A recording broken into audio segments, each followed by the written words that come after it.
All right. Welcome, everyone. Thank you so much for taking time to join us. We are going to hop right in today. My name is Leah McGrath, and I serve as the Executive Director of GovRAMP. And I am thrilled to be joined today. We are all very excited to have our special guest, Ryan Murray, who serves as the Chief Information Security Officer for the state of Arizona. Yes, yes. Any discussion with Ryan, any meeting with Ryan is a good one.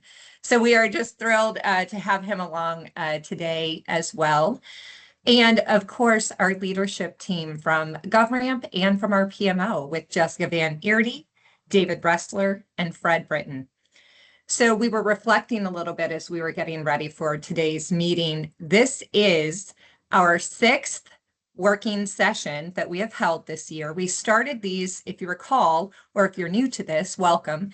We started these work sessions last spring after some announcements were made at the federal office for FedRAMP about some changes coming. And so we started this initially monthly. We've shifted to every other month meeting as an opportunity for us to come together to really report out to all of you as our members, kind of what's happening, but really importantly to understand, so what? What does it mean to us? And what should we be thinking about from GovRAMP's perspective as we continue to drive forward with framework harmonization efforts and creating good synergies across all of the different governments, especially for the industry who is often serving all the different levels of government as well. So it has been, David, Fred, I know we have really enjoyed these calls as an opportunity to hear from all of you who are attending, to hear your thoughts, your questions, your ideas. And so we're going to keep doing this every other month as we continue to drive our program forward. And a lot of the ideas that then we find making their way to our own program roadmap, we can really socialize here as well. So thank you for taking time to be with us. As you enter, you can see your microphone is muted. That's because we've got, I think, usually around 100 people on the call. And so want to make sure, sometimes it's more, that everyone can hear okay. However, with that, we certainly invite and encourage you to use that chat feature. If you have a question to ask, if you have a comment, a link to share, do that there. And we will make sure that we pause throughout for questions and comments as well. All right, team, what did I miss? Nothing. Ready to jump in? What we're going to talk about today, we did introductions, but what we're going to start with, just so we all have the same kind of baseline for our discussion, is a quick update on where things are with FedRAMP's efforts around 20X. Then we're going to shift into the reason you're all here, and that is to really hear from Ryan Murray. We're going to have a good discussion. And for those of you should be fair warned, Ryan and I can riff. If we get going too long, we're going to need somebody to say, hey, keep it moving. But we're excited to have a good dialogue and conversation and hear Ryan's perspective as well from, sitting in the state seat, in government seat, what really matters, right? And how do we help continue to drive those best practices forward for our public sector? Then we're going to share just a quick update. Some of this you may have seen if you had a chance to join us at our GovRAMP Summit.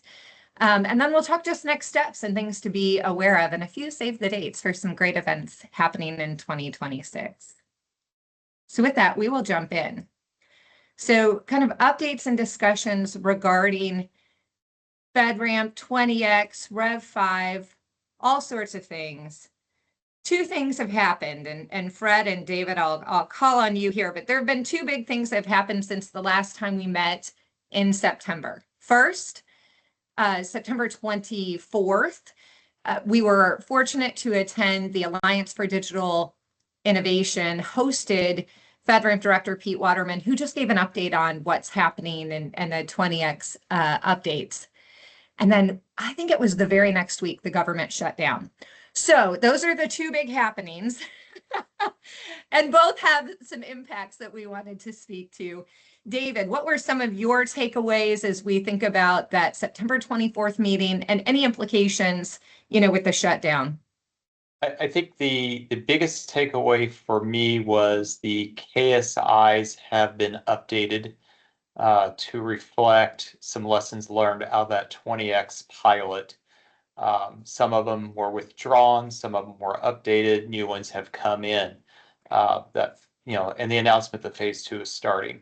How they're shaping the participation for 20X phase 2 was discussed, and I know we'll get into that in a little bit. But just in general, understanding, what the intent is going forward, getting those KSIs out there. I know we've commented before on how excited we are to see the mapping in those new KSIs back to the legacy NIST 853 controls. That's a huge thing in my book of understanding how the new program shapes up versus the legacy program. But that was probably the biggest thing for me. Fred, I know you were there as well. I was. So the two big things that happened, one being the shutdown, and the implications, as there was some tentative timelines shown during that event, more informally, it's been communicated that the shutdown is probably going to move everything by about 1 quarter back. So just, as we see other timelines kind of taking that into account. I think the other thing that was very pronounced for me during that session was that the federal CIO joined. And it was, seeing there is support beyond the FedRAMP office on direction, I think that's important. That was an important signal. But also sort of selfishly, one of the things that I heard from, I think we all heard from the federal CIO was there's also there's an OMB memo and other documents that speak to the FedRAMP program that also say that they should also look outside at other frameworks that are either wholly or partially usable to help speed up some of their work. And as we sit here with, based on 853, I think that's a great message for those of us promoting GovRAMP. Oh, fully agree. And I actually have the quote that the federal CIO mentioned, because it's really speaking about that commitment to moving from paper-based compliance to automated ones. I think that's something that the industry, we've all been talking about for a long time. It's how do you get there and make sure we're able to bring everyone along through that process. And accepting existing frameworks, to help really achieve that, we hope, unified framework harmonization as we go forward. So really good message. There are a few, so this is taken straight from the FedRAMP website. We always say, disclaimer, please go read it for yourself. You can comment, do not comment to us. We want to hear it. You can comment to us, but also then comment to the FedRAMP office using their process. The RFCs right now, if you go to the website, show, or at least as of an hour ago, show that they closed November 5th. However, there is a caveat. There's something written on the website that said the comments will stay open, the RFCs stay open until the government reopens. So I imagine if you still see something in one of the RFCs and wanted to comment, you could. One of the things that we are anticipating, as we are all knocking on wood, turning around, dancing, whatever you need to do to get the government back open, play your part. But one of the things we do anticipate when it does reopen is we are expecting an onslaught of more documents. That's also been communicated, right? So we're going to be paying attention to understand what are the new things that they've been working on, kind of behind the scenes during the shutdown, that we expect to see an onslaught of new documents rolled out here shortly. But David, Fred, these are some of the open RFCs. We talked about many of these during our September call. Any highlights?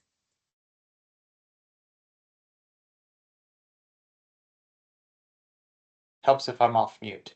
I think the one that we haven't talked about so far is 0018, the inbox requirements, which resulted from the notice, the CISO notice going out regarding the exploitation of Cisco ASA firewalls.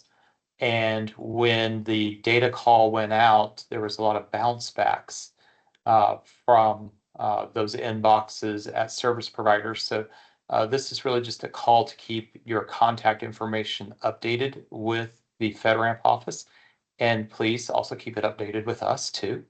But that was the big genesis behind that, is having a mechanism to keep contact information, so important information can flow both directions. I think the rest of them we have previously talked about, but happy to comment further if anyone has questions. Okay. Feel free, if you have comments or questions, post those in. This is also just kind of an update still from the last call in September. Since not as much has happened, these are some of the things we're waiting on, right? We thought they would have dropped, but because of the shutdown, did not. But these are some things we're expecting and we'll be watching for, is kind of the guidance to agencies, and also that FIPS cryptographic module application for commercial service. So I think that'll be really interesting. But these are things on the horizon. All right. So got a few more details, I guess, from that September 24th meeting. The rest is a little bit of wait and see. But we'll continue to be monitoring this and reporting out to all of you. Anything else on kind of the updates in terms of what we're following at the FedRAMP office, Fred or David, before we move on?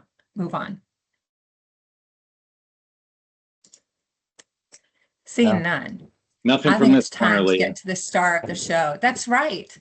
Yeah. But that is Ryan. Thank you for joining us as our special guest today.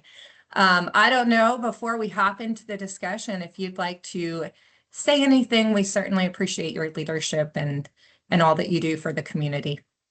No, I mean, just as always, thank you guys for having me. And as Leah mentioned, absolutely buckle up, because the Leah and Ryan podcast is always a fantastic time. Good luck trying to shut us down, Fred. Have fun. I love it. All right, Ryan, let's hop in. All right, let's do it. One of the reasons that I was so excited to have Ryan on today, or just really, I think it's so important when we are talking about making updates to requirements or security programs, right? There's so many different stakeholders to get input from. Yeah. There's industry. We have to make sure, we're doing something that works for them. And one of the things I'm excited about that we can talk a little bit about is, I think, the opportunities that GovRAMP has opened for people to bring their commercial services through, their commercial solutions. We hear a lot in the FedRAMP ecosystem. They build these really special government-only solutions, right? And so we want to think about how do we open the doors to that, so that we can really bring that innovation to government faster and more securely, or with that assurance of security, I should say. The other thing, we talk to the stakeholders who are the engineers, right? They're on the ground. And when you are working with a security team, David, you're one of my favorite people. You could create a pretty awesome compliance program. I have no doubt. You could, put this together and say it's going to work beautifully. But I think it's so important, and we learned this especially last year when we were working on developing our new core status, that what was very important is that just at the same time we're talking to industry, we're talking to security professionals, we're also talking to the end users, our government agencies, our government stakeholders, leaders like you, to make sure that whatever we're developing is something that's going to meet your needs. And so that's why I was so excited to have you on, because we've been having all sorts of conversations the last few months where, we can dream a whole lot, but we want to make sure that you ground us in what really matters from your perspective. And so, one of my favorite topics is framework harmonization. So I'm going to start a little bit. I'm going to tee you up. But GovRAMP, obviously, GovRAMP, our something group, that's from the important in very my life beginning. too. Right. GovRAMP has encouraged FedRAMP. I started to pause because, on framework harmonization, to me, this is kind of the answer. Framework harmonization is the reason why we need to be having these discussions and doing this working group, right? And so to that end, and you tell me if we're just working in kind of a tunnel vision here, but GovRamp's really been encouraging FedRAMP when we're responding to RFCs, or we've been, in GitHub and participating in the community. We've really been encouraging FedRAMP to continue to map those new KSIs to NIST 853. And David alluded to that earlier. And that's because we feel like that's important to help support the ongoing best practices and framework harmonizations that we've been really kind of helping encourage. But I'm curious from your perspective, how important is that really? Yeah, I mean, it's hugely important, right? Especially for state and local governments that are mostly building their programs around 853, hopefully Rev 5 at this point. But we're also having to build that around the various flavors of 853, right? All the siege security policy stuff is sort of loosely NIST based, but also each individual state and whoever their security officers are can sort of define additional enhanced features around those controls and then push those out to local governments. Obviously, we've got all the health and human services stuff with CMS and MARSI. All of these other sort of various flavors, IRS Pub 1075, which obviously very NIST 853 based, but again, has sort of the IRS's flavor on it. It's really, really complicated and complex, especially from my chair, where I'm having to make sure that each of these agencies is doing sort of the right thing for their individual federal regulatory requirements. And then how do I build a statewide regulatory requirement around that where I'm sort of building bits and pieces? And I've got these supplemental documents where it's like, okay, if you're a regular state agency that doesn't have any other federal regulatory authority, you're going to do this. And then if you're the Department of Revenue, you have this IRS Pub 1075 supplemental. If you're a DPS, you have this CISO supplemental. If you're any other agencies that have to have like these sort of bits and pieces in, now you're having to like flip through 15 different documents to try to figure out what things you need to adhere to at what time. So I guess just having that regulatory framework, having that regulatory harmonization is going to be huge. And then tying back again to the KSIs, which I guess I'll say candidly, my concern is this turns into just another framework that we have to try to sort of balance around. You already mentioned we're having to map the NIST controls to the KSIs, which again just means this is another thing that we're having to like crosswalk back and forth. But I think it really highlights the fact that we need to boil down the complicated control sets of NIST 853. I've heard this repeatedly from a lot of our state agencies, especially from our local governments and the smaller organizations that just don't have dedicated cyber staff or dedicated compliance staff. Reading through 250 pages of NIST 853 is an impossible task for them to try to build a security program around. So I think if we can give them something that focuses on security outcomes, right? And if the KSIs help us to say, these are the things you need to do, here's the policy-based language that's coming from NIST 853, that how this crosswalks and connects to it, I think that's going to help people to be ultimately more secure and hopefully also more compliant. I love that. I think that's so true. And I do think that is the intent, is how do we make this more security outcome, right? Yep. Come up for air. It's like, we all have to go really deep to then come back up to be able to help bring others along. When you talk about the impacts of those different regulatory requirements, and I want to take a moment because we have such a great audience today who may not be as familiar with the impact on you, right? Sometimes many of us have worn government hats. Sometimes we think about what's happening in my agency and not always what's happening in their agency, right? And so I think when we look at the origination of IRS Pub 1075, the FERPA requirements, the HIPAA, the CMS, the MMIS, the MARSI2, we could keep going on, all the acronyms, CISO. There are so many, right? I think many of those, when you look at how they originated, started in the 1990s, early 2000s. We're seeing cloud be a thing. This internet thing took off, right? So now we have to think about how do we secure it. And we thought of that in kind of our silos, or there's someone on our committee who likes to say silos of excellence. And so we thought about those frameworks from that perspective. Sure. But really those who get hit by all of the above, it's state government and it's industry, right? Maybe if you wouldn't mind, just for those who aren't as familiar with that, could you speak to a little bit more the impact of I'm going to say the disharmony across the frameworks? Yeah, I mean, it makes it almost impossible for us to meet any amount of actual compliance, let alone security capabilities. Because we're now having to argue like which of my regulatory compliance things that I need to meet is the one that's the most important.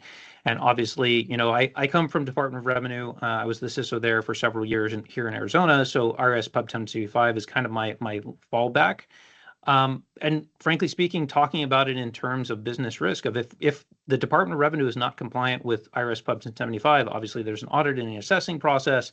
The IRS is going to come out and yell at you, and up to and including the point of we're taking away your ability to receive federal tax information, right? And that's a bad day for a state Department of Revenue where they can no longer check any of their tax information against federal tax records, like literally shuts down the organization. And that's the same case across the board, whether that's our Department of Public Safety with FBI and CJIS, right? If they're not getting federal criminal history information, that is literally putting officers' lives at risk. So that kind of stuff that we need to make this more simplified. We need to make it more streamlined, and it needs to be something that can be explained to and talked through to an organization that doesn't necessarily have dedicated cyber or compliance people in a way that they can effectively implement and both be compliant and again meet those key security outcomes.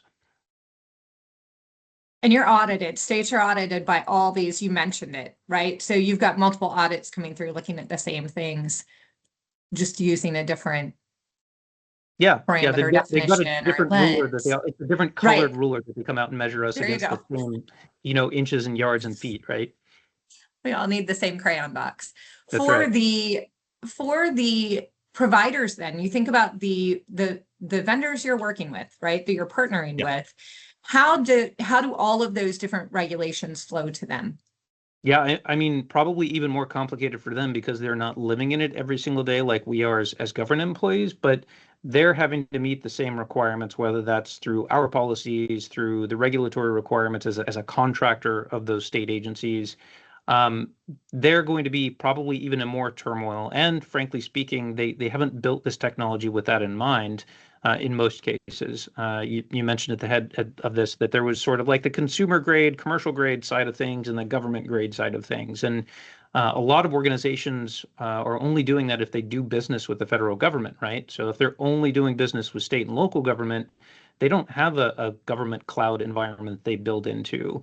So now this is just something that they're getting thrown into and said, look, you have to also meet all of these state requirements, all these federal requirements. And that's quite a shock for a company that's just trying to do business with a state or local government, especially for things like, and we've had this argument back and forth with our procurement teams where, okay, well, I'm only storing public state data. This is stuff that's going to be on your public website. We don't necessarily need to prove that we have a robust cybersecurity program just to host this public data, or frankly speaking, to build chairs or something for you, right? Like we're providing a physical good to you, a physical good to you. Do we really need to have a security program? And I think taking a hard look at the fact that we're doing business with organizations that have suppliers themselves, and that just the very nature of us doing business with someone, there's going to be risk associated with that, whether that's financial risk, whether that's, them being used to compromise and target state and local governments.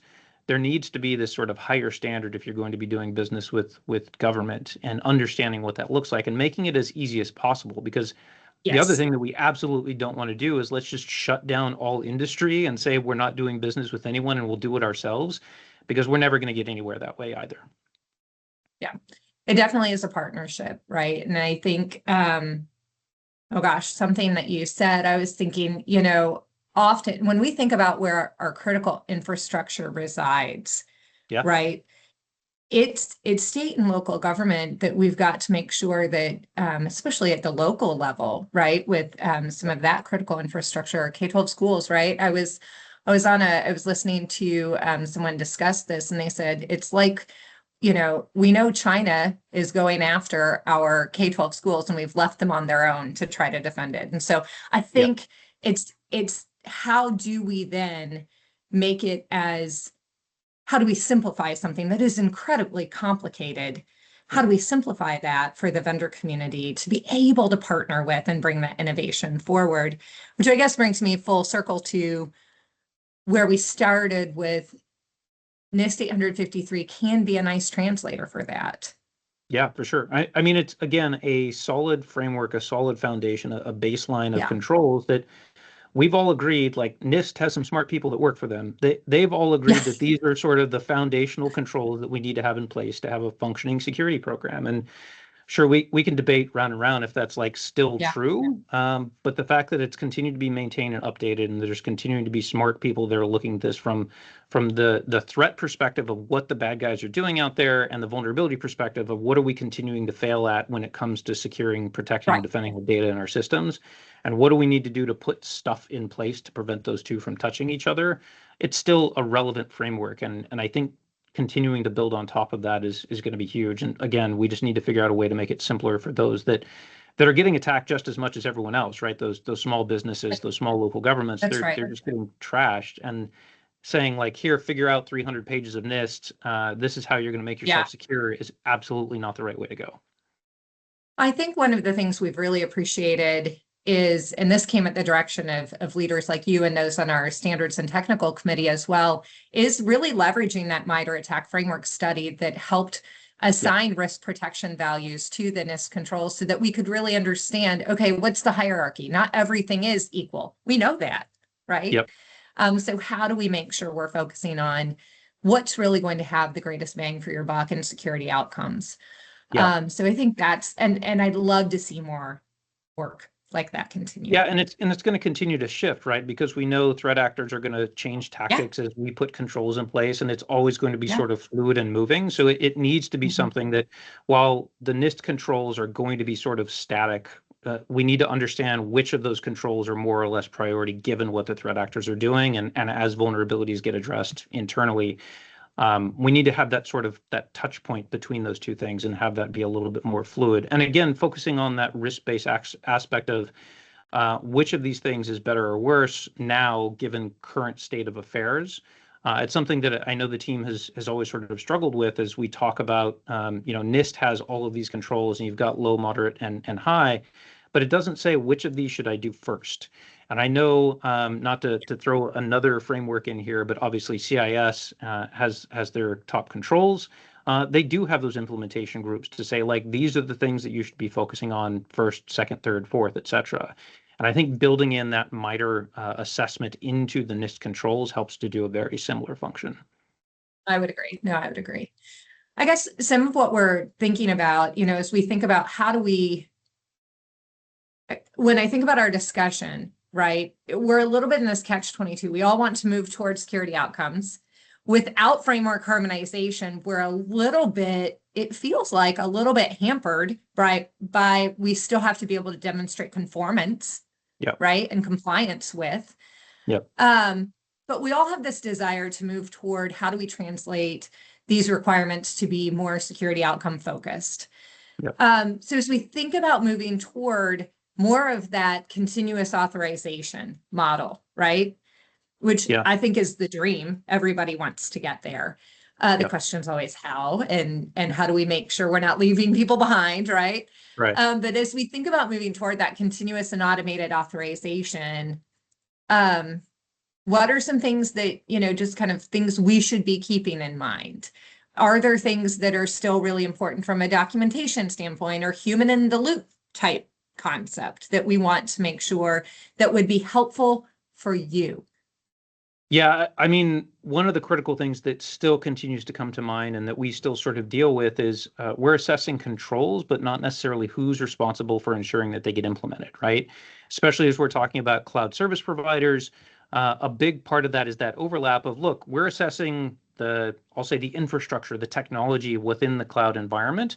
That doesn't necessarily mean that there's all this other stuff that we're just going to turn this cloud environment over to you and now, okay, cool, it's secure, we're good.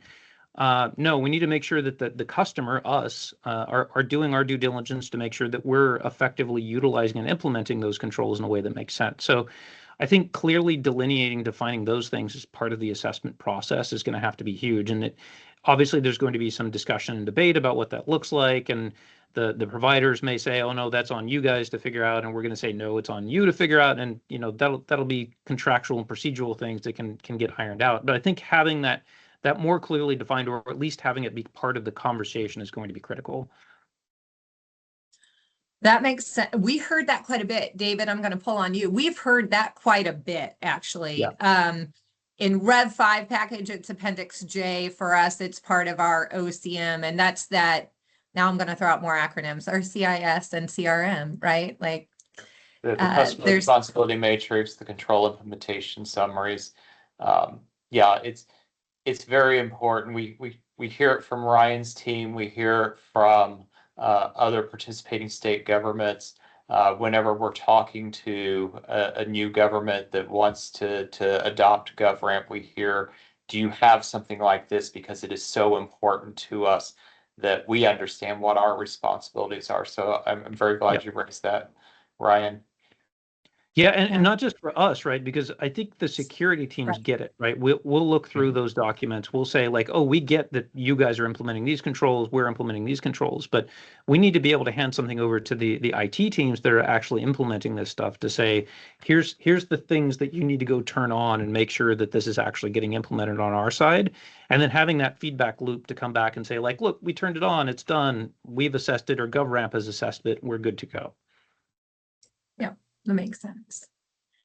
Anything else that's standing out to you in terms of, kind of guardrails or things to think about as we move forward in that continuous authorization process, or things that are just really important for you? Well, I think something, and we talked a little bit about this at one of the other GovRAMP summits, is figuring out a way to automate some of this stuff, right? And the only way that that's going to work is as we get better framework harmonization, as we figure out ways to have machines talk to each other about their compliance status, right? It's something that as we continue to build more and more cloud-based solutions, as governments and private industry continues to utilize more cloud-based solutions, like this number is only going to go up and up and up. And I don't know if you guys have any data on what the cloud service provider environment has looked like over the last 10 years, but I'm sure it's only going to get more crazy. And like, there's only so much of us that can do this assessment work. There's only so much of us that can continue to do it over time. And especially if we're getting into like the continuous assessment and continuous authorization space, it just means like everyone is constantly being assessed and authorized, which it's hard enough to do that now when we're on like 1 year or 3 year cycles, right? Right.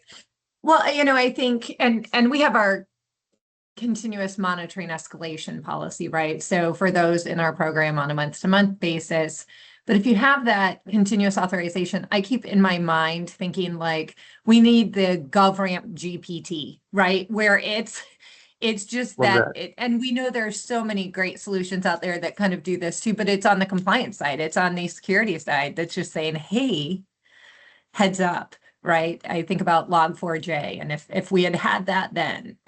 Yeah, right. Right. Well, and So having those are a program that's functional and like in your face, and sorry, plan of action and milestones to say like, look, we identified some gaps. We need to know that these are like continuously being addressed, that it's something that I need to continuously ask, my team, or review reports or whatever that looks like. There needs to be an easier way to say, what am I still missing and what do I need to do to get there? Absolutely. What advice would you have for us for GovRAMP as we're continuing to think about how to advance cloud security? And I'll stop there. I'll ask my follow-up question. That's a big question. Well, I mean, you guys are doing a bunch of great work, right? Like, continue doing the things that you're already doing, listening to the states, talking to the providers, be the voice between those two, right? Because oftentimes it's hard for us to talk directly to some of those vendors and providers. Either because we just don't have the juice to do it, or because there's, state procurement laws that make it complicated to go talk to them directly. I would say just continuing to be that touch point, that convener between both of these worlds, and making sure that we're all working towards the right thing. I feel like a lot of the vendors and providers want to do that right thing. They want to be secure. They want to provide secure services. Sometimes that's going to be maybe detrimental to their bottom line in the short term. Helping to explain to them why this is important, and why we as state governments and local governments need to have that assurance, and not just a self-assurance, right? Or not just a, look, I did the thing, I'm secure, trust me. I think having that trusted third party continue to be that voice for us and for them to us. That's really helpful. What advice would you have for the provider community who's looking to serve state, local government, SLED, SLTT, kind of that Yeah, I guess the thing I just said in reverse, right? Like, know that states and local governments need to have that assurance that security is top of mind for the providers. Our information is sacred, right? Like, we're protecting the information for all of our citizens, for the healthcare, for public safety, for childcare, for some of the most vulnerable populations in our state and community. And like, that's a bad day if that information gets breached, or if those systems go offline, if those services are unavailable for any amount of time. um, we need them to understand that they are assisting us in providing those critical services. And that's why we do this. It's not because, us security nerds just want to say no, or that we have these rules and regulations that we would just want to like stamp on things and yell at people. Like, this is literally life and death in some cases. And we need the vendors to understand that then when they're helping us to provide these services, and we need them to, because we can't do Yeah. this on our own, we need them to understand that there's an important reason why we're asking them to jump through these hoops. Yeah. Well, David likes to say no, at least to me, but otherwise, I think I'm kidding. I mean, kind of. I just want But- it to feel uncomfortable when people say yes. I think where I wanted to go though, I continue to think that, as you were talking about, we see more and more cloud service providers, especially with AI coming on the scene, right? There's more SaaS, there's more, it's awesome. We can do a lot of great things with this technology. When you think about the vulnerable populations we're trying to serve, we're trying to reach, Yep. we can do more with great industry partners. And I think that's really exciting. But I do think we're hitting this tipping point, or the tipping point is approaching, where Yeah. not only do we have to think about this, how we evolve our authorizations, but I just kind of feel, and I try to be an optimist, that we're going to hit the tipping point where framework harmonization has to happen too, right? The industry will say, this is not sustainable.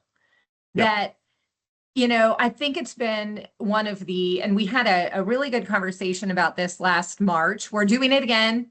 Save the date, March 9th, Monday, March 9th in DC. We'll be back talking. We're coordinating with the Billington State and Local Government Summit, but we're going to talk again about framework harmonization and AI and modernizing policies and things. But I just have to believe at some point we get to this tipping point where we say, like, this is now not just the simmering pot that I've been ignoring. This is actually boiling over and we have to do something about it.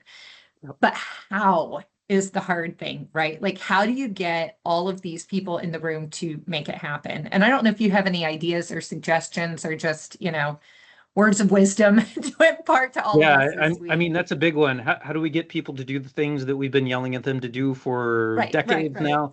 I think it I comes have down three to sons and they don't listen. So. That's right. I mean, I can't speak to that directly, but sure. Having Your been dog.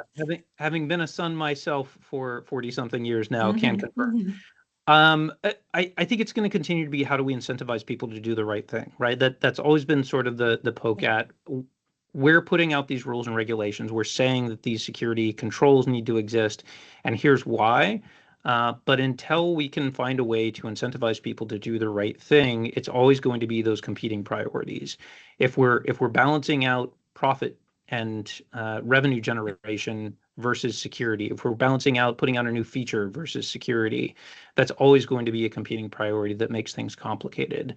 And if we can find ways to incentivize people, and sometimes in our case, that's, you get to do business with us, and that's a good enough incentive by meeting these security requirements. I think if we can continue to find creative ways to incentivize doing the right thing, building secure by design and secure by default solutions, heavily and quickly integrating the assessment process to make sure that this isn't something that's overly burdensome, either for the customers, us, or for the providers themselves, I think it's only going to get better, right? And I think the technology, I think that the fact that we're having these conversations, I think the word at the federal level from FedRAMP and from the other federal partners that really are interested in maybe trying to figure out a way to make this reg harm stuff work, I think we're hopefully, and this is probably unusual coming from me, I'm optimistic, right? I think there's some light at the end of the tunnel here. That's awesome. All right, Fred, David, I think Jessica is on as well. Anything else to add or add to Ryan's comments, or to ask Ryan? And do a hot potato. Yeah, I hate to do this to you, Ryan. So Do you, as we Wilfred? talk, Do you? well, um, as we talk to other entities within the SLED space, particularly I think when we get into K-12, Hmm. certainly high risk, frequently less resources available, and the marketplace for some of the products for them is fairly limited, not a lot of competition. Yeah. And one of the messages we hear is, hey, look, I would love to have this kind of requirement, but honestly, I don't think our big provider is going to do that just because we are putting pressure. Yep. And so I look around and I say, what capacity is out there or ideas to sort of help those institutions who say, on my own, I can't do it. I don't have that much of a voice. Yeah. Well, I mean, again, some of the things we've already talked about, right? Like you guys have a voice, GovRAMP has a voice, and you have proven that you can use it loud and clear, and act as a convener for the rest of us that can also add some additional juice, right? Like I know that a lot of the various national associations, whether that's NASIO or NASTD or all of the others, right? They have some of that additional juice that we can maybe take back and start having that conversation.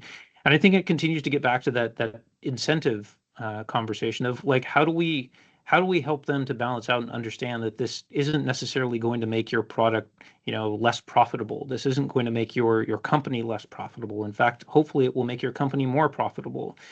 And understanding how do we get those organizations to the table when it's like, look, I have a monopoly for all senses of the word in this marketplace, and I have no need to do this, right? Like, why would I change my practices? Why would I change my technology? It's clearly good enough because we haven't had a breach yet. Why do I need to change what I'm doing just to meet some nebulous requirement? And I think, again, it gets back to talking about the risk-based discussion, whether that's the MITRE ATT&CK framework and the assessment that's been done, whether that's looking at direct security outcomes and providing data to say, look, it's not that great. Like there was a large breach of a school technology provider just this last couple of years, right? Last year, in fact. I think pointing to other organizations that have maybe taken that approach and saying, this is what happens when you don't take this stuff seriously. It's going to become a bad day sooner rather than later. How do we get out ahead of it to make sure that we're protecting not just you and your business interests, but literally you're providing the service to communities across the United States, not just, one state or a couple of local school districts.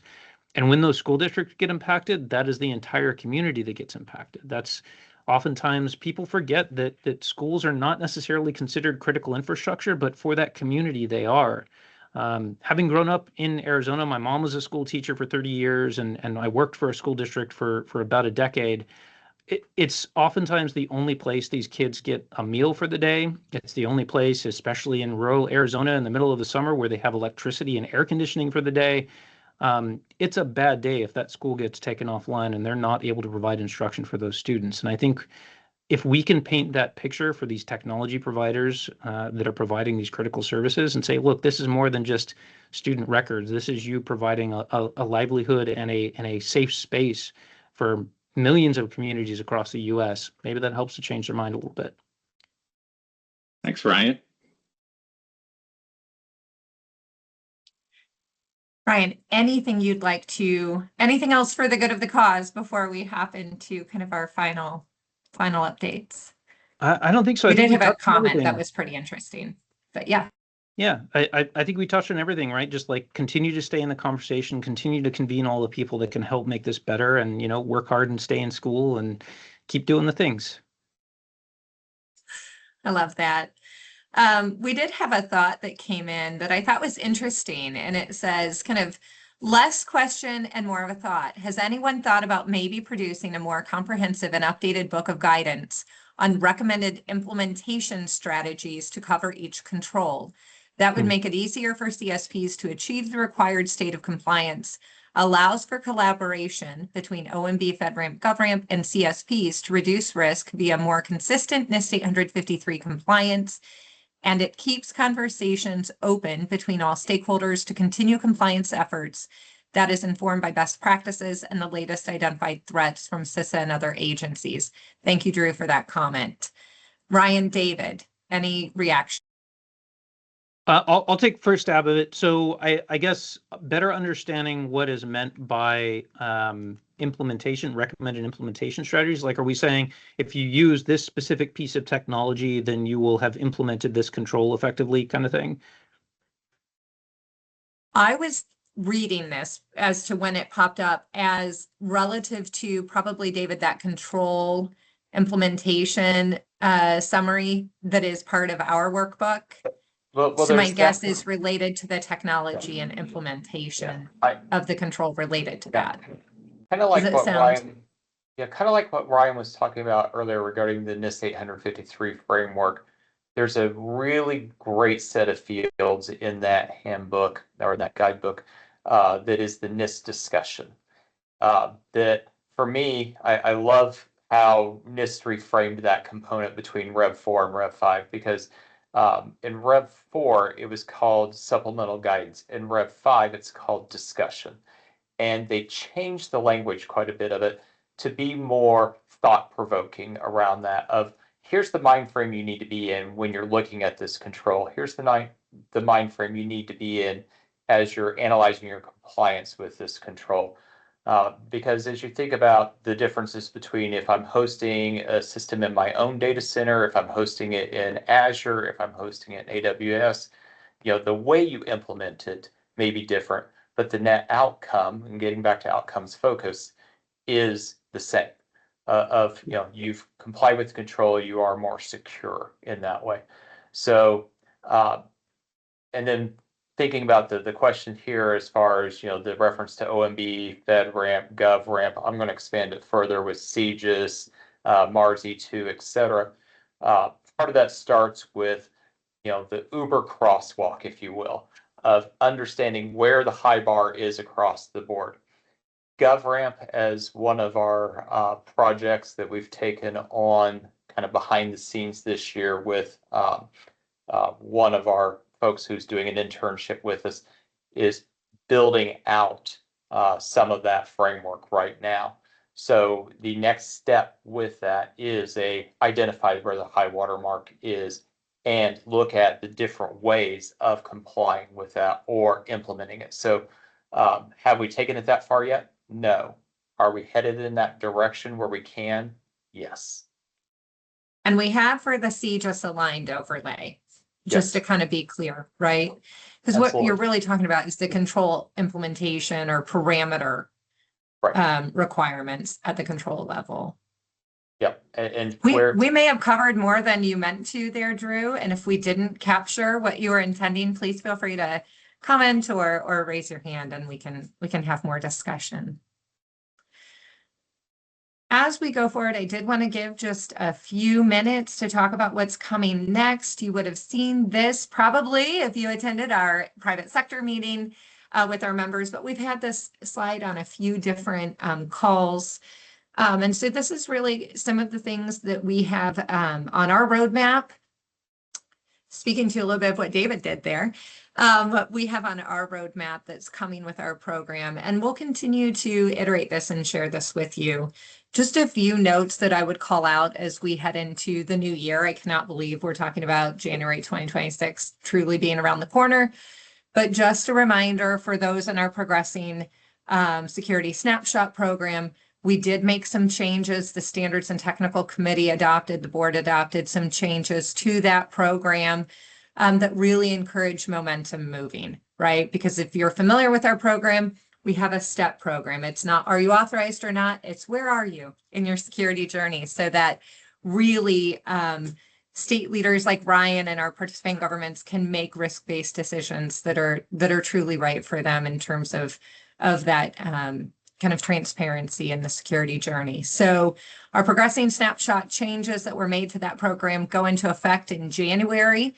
If you don't know or you want to know more about them, let us know, reach out, info@govramp.org, and we will certainly point you to the right direction, but we've had webinars and things online we can point you to. Also coming, we are working on a few other things. And David, I don't know if you could just speak quickly about our high impact federal overlay, and then I can cover the rest. Absolutely. So one of the things that we've identified is GovRAMP does not currently have a high impact level set of controls selected. We've always leveraged the FedRAMP reciprocity for those. But our intent is in Q1 to introduce a native GovRAMP high impact level. In fact, I'm smiling to myself right now because 4 of these things, the 3 in Q4 and the 1 in Q3, we literally had meetings on today within our office.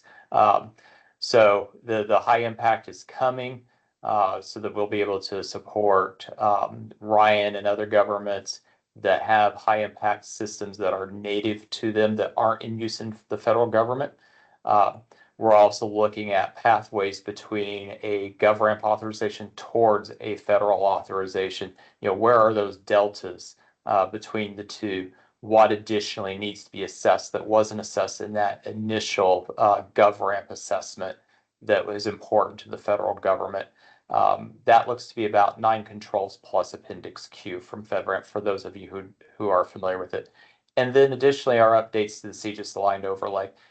Leah and I had a awesome call with the CISO for the FBI CISO division, Chris Weatherly, talking about the 6.0 updates and the forthcoming 6.1 updates that obviously will be pushed out a little bit as well for the government shutdown.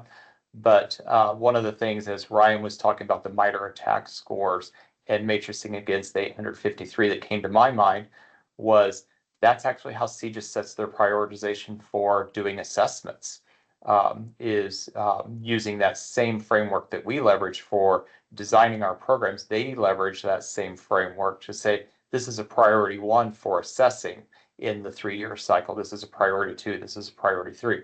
So it's really interesting to hear from them how they leverage the same data for different outcomes for different reasons. All right. We also, if you've been following along and receive our e-news, if you don't receive our e-news, you need to go to govramp.org right now. Make sure you click that Stay Informed form so that you can receive it. But we've been sending out quite a bit about our AI security task force.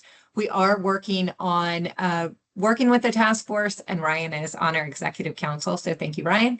And then we'll be really trying to refine that throughout the rest of this year. So in Q1 of next year, we can roll out, really beginning with a self-reporting AI questionnaire. Think of it like a self-reporting addendum, that for those cloud products that are in our security program who have Gen AI that's a part of the cloud product, or maybe data is flowing via an API, we've got some questions. And this is all really trying to Ryan's point, trying to help be that bridge communicating between the provider community and our participating governments as well, so that we can make sure it is known when there are Gen AI capabilities in a cloud product, so that we can help raise the visibility there and really help further, hopefully, the information needed to be able to have that discussion so you all can get to business faster and we can bring those tools to government faster. So look for that to come. We'll be rolling that out.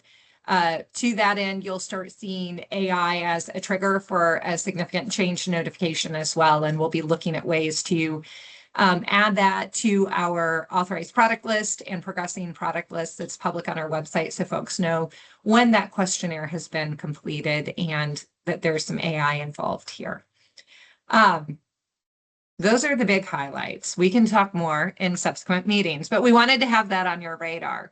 We're also continuing to really work on our initiative for reciprocity and fast track from GovRAMP to FedRAMP. One of the questions that we continue to hear is kind of how and to what. And so we are going to be working through this. Yes, we think this is really important. This is an opportunity for us to continue to grow the marketplace for the federal government, we're really proud of the work we've done in bringing the providers into our program and to give those steps toward authorization. And this makes a lot of sense to continue that journey and to really try to drive towards standardization, harmonization, do one, serve many, all the things. So we'll keep working on this. And thinking about how we can really help feed into both 20X and Rev5 authorizations. I think there's a lot of opportunity. We've got providers across the board who I think this could be really exciting. So we'll keep working on this initiative. We need your help. If you're interested in helping, reach out to me, leah@govramp.org. And don't worry, I'll plug you in. I take all volunteers. So when are we meeting again?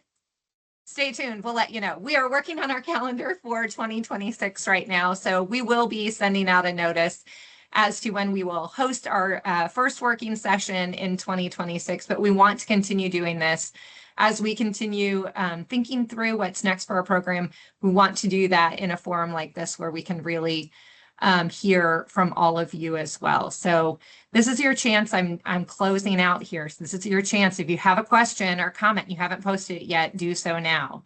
And while you do that, also mark your calendars, because on Monday, March 9th, we will be back in Washington, D.C. with our GovRAMP Symposium. This is something we'll be sending out more details. You can, if you are public sector, or with a nonprofit organization, you can register today on the Billington site. We're putting our registration, we'll be linking to that as well. But if you go to the Billington site, you'll actually see that there. It is free for public sector and our nonprofit organizations to attend. For private sector, this is one where we have a pretty limited space and audience. So we are going to be asking any of those attending will be sponsors of the event. We have some information we can share with you if you have interest there. But March 9th is going to be a great discussion where we're going to roll up our sleeves. And Brian doesn't know this yet, but I know he's going to be there, and we're going to put him on the spot to help lead the conversation as we think more through how do we operationalize framework harmonization? How do we actually take steps to achieving it? And we're going to talk about AI, and we're going to talk about how do we modernize policy, because that's what this is about. We want to streamline and make this really outcome focused. Our summit is going to be November 16th and 17th.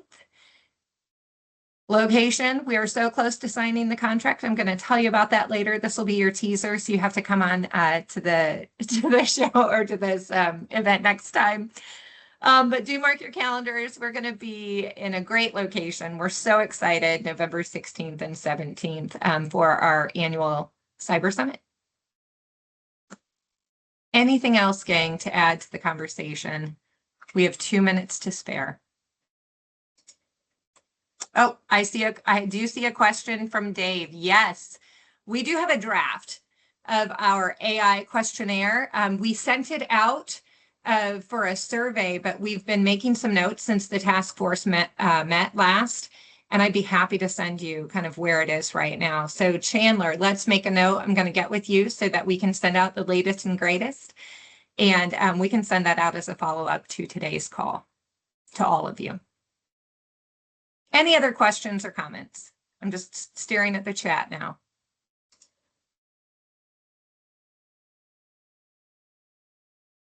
I see a question from Drew. Will that AI overlay align to ISO? No, we are actually, I say no. I'm sure there will be a little bit of mapping that would be consistent. But right now, what we are doing is with our AI security task force, we're starting with that questionnaire I mentioned. And then we are following NIST. So NIST has been doing quite a bit in developing an overlay to NIST 853, a few different overlays. And David, I don't know if you want to speak to that. We were really fortunate to have a young woman who is fantastic from NIST and helping lead that effort actually present to our task force back in September. Yeah, so David. Yeah, Vicki Pelletieri from NIST was able to attend our AI task force session and present to us what NIST is doing. I know they are looking at the ISO standards as they're developing their overlay thought. We've taken a look at those as well. I think some of the questions that you'll see in that questionnaire do align in with not just the ISO standard, but also the EU standard, the San Jose work that's been going on. We've looked at a lot of different data sources and, tried to identify where those common themes amongst them, because we don't want to do what Ryan talked about earlier and create yet another framework, right? We want to harmonize with what we have. We want to kind of stay in the same swim lane with everyone else regarding this where it makes sense. NIST has started working on the viewpoint of, if you take the existing battery of NIST 853 controls, but look at it from the standpoint of artificial intelligence, are there additional parameters? Are there additional discussions? Are there additional guidance that should be given for those? And then when you're looking at it from an assessment standpoint, are there additional tests that should be performed by the assessors? And that's the direction they're headed. And I'm excited about that because throwing in more controls, throwing in more language, making that document even larger than the 200 some pages Ryan was talking about earlier, does not excite me at all. And I know it doesn't excite Ryan. Sorry to put words in your mouth, sir. We had a few questions as well around who's participating, who are the participating governments with GovRAMP, who's accepting or requiring core or actually requiring GovRAMP. I think that's a great question. And we are toward the end, so that's a lot to answer. I'm going to say I'm trying to type this out, but our team is always actively working with our participating governments. You can see that we track all of that activity once it's public on our website at govramp.org. Chandler, if you wouldn't mind dropping in the link, and we'll be sure we send this in our follow-up email as well to our participating governments page. What we do is really work with our participating governments to encourage them to create, Arizona has one, Ryan, so hats off to you, to create a program page that we publish on our website where you can click on those hyperlinks and then go to the state or the locality or educational institution who's working with GovRAMP. And on that page, you're going to see exactly how they are leveraging GovRAMP to validate their third-party solutions they're using. What you'll see is there's a range. And so we are constantly working. But if anyone has specific questions about any participating states or localities, please don't hesitate to reach out. Or if you just want to understand a little bit more about what we do, we'll make sure we cover this. I'm going to say reach out to me. You're welcome to Leah at govramp.org. You can also reach out to Jessica at govramp.org. Jessica Van Eerdy oversees a lot of those efforts, and we're always happy to hop on a call and try to explain that. We will also make this a topic. We do quarterly member calls. Hopefully you're receiving the information about that. Our next private sector quarterly member meeting is in December. Chandler, I'm going to ask you as well. Let's make sure we put information in our follow-up email about our different Q4 member calls, because what we can do is make sure we cover that question there as well and take a little bit more time to do so. Sound good, everybody? All right. Want to be respectful of time. Ryan, thank you. Thank you for taking time to be with us today. Fred, David, Ryan, for you. Anything else for the good of the cause? Thank you, Ryan. Thanks for having me. Thanks, Ryan. All right. Thank you, guys. Thank you so much. Thanks all. Hope you all have a wonderful day and happy Thanksgiving until we meet again. Take care.